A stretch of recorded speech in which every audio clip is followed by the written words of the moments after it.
दुनिया में, और उन सम्मेलनों के बीच में दुनिया के सर्वाधिक विकसित देशों का जो संगठन है OECD, organisation for economic cooperation and development, जिसके लिए विश्व के सर्वाधिक जीडीपी वाले पहले 7 थे, अब 15 हो गए, 16 हो गए देशों का वह संगठन था।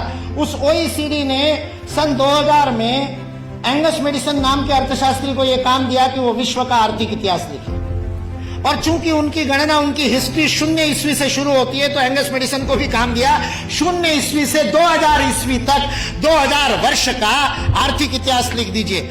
उस पुस्तक का नाम है economic history of the world millennial perspective by Angus Maddison. OECD.org इस वेबसाइट से आप डाउनलोड कर सकते हैं।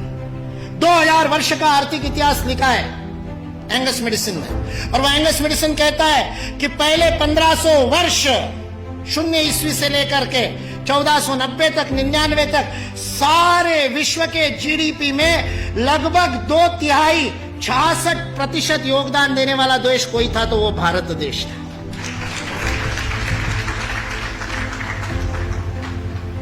मैं सोच रहा था, इतिहास का मैं विद्यार्थी हूं, आपके जैसा इतना अध्ययन तो नहीं किया, लेकिन मैं सोच रहा था ये 1500 से क्या संबंध है, तो पता चला वास्को दी गामा 1498 में आया था। और मतलब उसने भारत को खोजा, ऐसा हम लोग भी लिखते हैं, तो उससे पहले कोई गुम हो गया होगा। जो गुम हुआ भारत था वो विश्व के 2/3 जीडीपी को प्रोड्यूस करने वाला, और केवल प्रोड्यूस करने वाला नहीं, विश्व को समृद्धि का अवदान देने वाला, वितरण करने वाला। विल ड्यूरांड अमेरिकन इतिहासकार है, 11 खंडों में उसने लिखी है हिस्ट्री ऑफ सिविलाइजेशन। वह विल ड्यूरांड लिखता है सारे विश्व को संपदा का वितरण करने वाला कोई देश होगा तो वह देश भारत देश है। वितरण शब्द प्रयोग किया है, लेन देन नहीं, वितरण करने वाला देश। सारे दुनिया में हमारे व्यापारी जाते थे। वो वास्को दी गामा को भी हमारे ये गुजरात का व्यापारी, वास्को दी गामा ने अपनी डायरी में लिखा है, वो गुजरात का व्यापारी पानी के जहाज लेकर के उसको मिला साउथ अफ्रीका में, उसको तो भारत मिला नहीं था। इसने कहा अच्छा भारत खोज रहे हैं, चलो मैं ले चलता हूं। उसको मसाले भरने थे, इसने वो कालीकट गया, इसने वास्को दी गामा को कालीकट ले गया, नहीं तो भरूच ले आता गुजरात में। फिर हमारे इतिहास वाले लिखते कि वास्को दी गामा भारत को खोजता खोजता भरूच पहुंच गया। वास्को दी गामा को भारत के व्यापारी कान्हा भाई ने खोजा, मिल गया, और उसको कहते हैं भारत खोज रहे, चल भाई मैं दिखाता हूं, चल मेरे साथ, और साथ में ले। ये वास्को दी गामा ने अपनी डायरी में लिखा है, वो बेईमान नहीं है, उसको छिपा करके इतिहास की किताबें लिखने वाले बेईमान।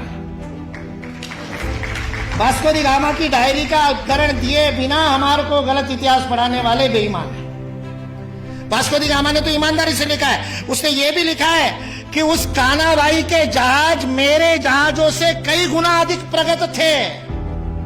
40 खेने वाले लगाने के बाद भी मेरे जहाज को उतनी गति नहीं थी, जो उससे 3 गुना बड़े 3 मंजिल वाला जिसके ऊपर डेक था, ऐसे जहाज को केवल 16 नाविक खेते थे। ऐसा कान्हा भाई का जहाज था। भारत की विज्ञान और तकनीकी की स्थिति अंग्रेज इस देश में आए तब सारे विश्व से अधिक उन्नत थी। ये अंग्रेजों में से कुछ ईमानदार इतिहासकारों ने लिख करके रखा। इसलिए जो इस गलत फहमी में है कि अंग्रेज इस देश में नहीं आते तो भारत में तो कोई विज्ञान ही नहीं होता, वो इस बात को समझ ले कि अंग्रेज इस देश में नहीं आते तो केवल भारत का ही नहीं, विश्व का विज्ञान आज है उससे अधिक प्रगत होता।